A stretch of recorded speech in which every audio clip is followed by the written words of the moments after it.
Alors, je m'appelle Eric, je suis cuisinier, je fais du tir à l'arc depuis 1991. Le tir à l'arc, c'est quelque chose qui m'a beaucoup aidé dans mon métier parce que ça me fait travailler la concentration et c'est important d'être concentré pour toujours être prêt à l'heure quand on fait son boulot et de ne pas perdre de temps dans des choses inutiles. Ce qu'il y a de formidable avec le tir à l'arc, c'est que rien n'est jamais acquis. Un dixième de seconde avant de lâcher sa flèche, on ne sait pas encore si elle va atteindre son objectif ou pas. Et le paradoxe qu'il y a avec le tir à l'arc, c'est que la visée, c'est quelque chose qui représente pratiquement rien dans la réussite. L'ensemble de la réussite du tir à l'arc, c'est de contrôler, maîtriser son geste. Et c'est ça qui est intéressant. Le but dépend de la qualité de ce que l'on produit sur le pas de tir. Le résultat, c'est tout à fait secondaire. Et ce qui me passionne, c'est de tirer, mais c'est aussi de faire tirer, ce qui fait que j'ai passé mon examen d'entraîneur. Voilà. C'est pas trop mal. À mon avis, c'est bon, hein, c'est adapté. Hein. Le problème que tu t'en vas à droite ou tu t'en vas à gauche, c'est pas un problème de flèche, c'est un problème de travail sur la même concentration.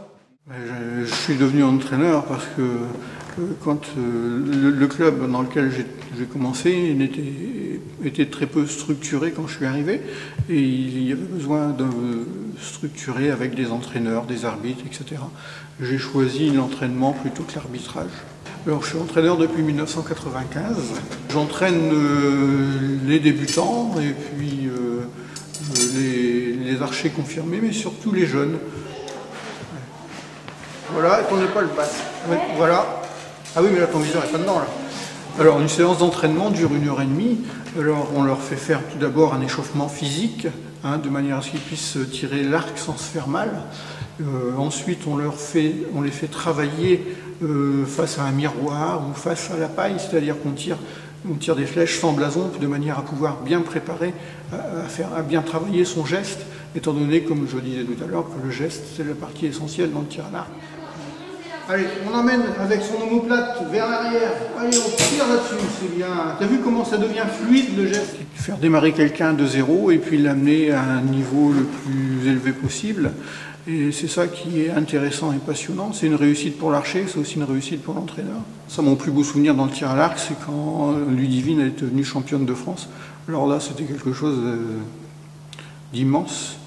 Le fait d'entraîner sa fille, ça donne aussi, surtout pendant les compétitions, ça donne une complicité et puis une compréhension qui est très forte. C'est d'un côté un avantage, mais d'un autre côté, ça peut être aussi un gros handicap, étant donné que, comme c'est sa fille, on ressent énormément les sentiments et essayer de garder son calme et de ne pas exprimer de sentiments sur son visage alors qu'à l'intérieur on est en ébullition, c'est parfois très difficile aussi. Le club sort de temps en temps un excellent archer. Actuellement nous avons Anthony qui a été 2 fois champion de France de tir beurre-saut, qui a été invité à participer à un stage de détection par la Fédération française de tir à l'arc, par le directeur technique national. Alors il s'en va pendant 3 jours à la fin du mois pour faire voir ce qu'il sait faire et puis pour peut-être éventuellement rentrer en équipe de France.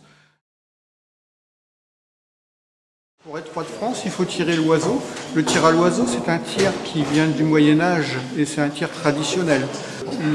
L'archer qui arrive à tirer l'oiseau, qui est disposé sur une perche à une vingtaine de mètres de haut, est roi de la compagnie pendant 1 an. Et il a, par le fait de dégommer l'oiseau, il a la possibilité de participer au tir du roi de France.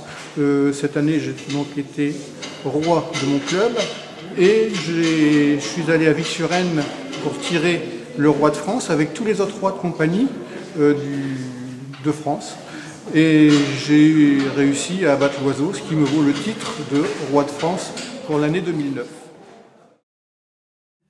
Ah, la devise, c'est « t'occupe pas du résultat, tire ».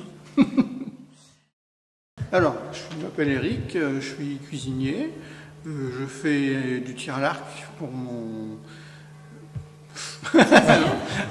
non, attends, mon porte-manché. À Vic-sur-Aisne.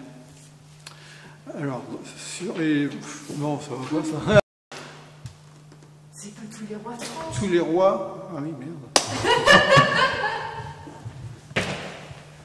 Ça va être compliqué, ça. Là, tu vas avoir du boulot au montage.